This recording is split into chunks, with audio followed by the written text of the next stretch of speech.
Het is net al in de Astana. Er zijn meer ploegen interesseren in Liewe Westra. Er zijn 7 ploegen geïnteresseerd in Liewe Westra. Dat is ook logisch.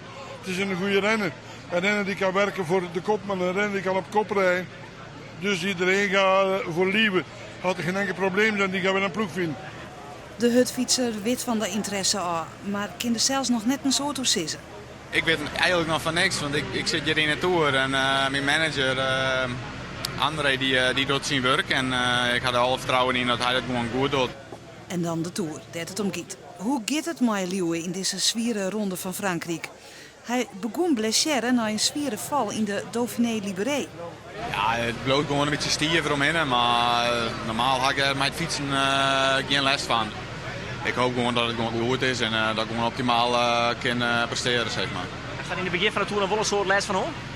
Ja, het was wel beperkt, ja. Ik was wel een beetje beperkt, dus ik heb er wel wat les van. Maar ik hoop dat ik er nou gewoon terug kom en dat het nou goed is. Het gaat steeds beter. Steeds beter. Hij had nog wel wat les van zijn val in de Dauphiné. En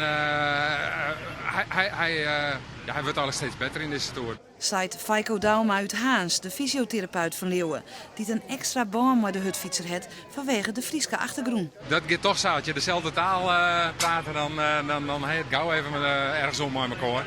Maar we zijn wel een echt team met elkaar. Ja. Dat is wel zo, dat merkt wel. We praten hem dan hoe. Is dat dan ik eventjes hoe dat vaak alleen nog maar hoe het hutfietsen of ik wel horen ding? Ja, het fietsen en bij echte blessures en ik wel horen dingen. Ja, dus kijk wat ter sprake komt. Als je een behandeling binnen, dan heet toch ik wel eens even horen dingen. Grote vraag is Liewe nog wat van plan? Nee, de man voor toe is, maar ik heb er wel wat vertrouwen in dat het goed komt. Dus ik heb wel aardig goede vorm op die dag. Dus ik hoop dat die rustdag me goed gaat doen en dat ik gewoon een goed niveau heb. Het vertrouwen is er dus. Ik ben de ploegleider.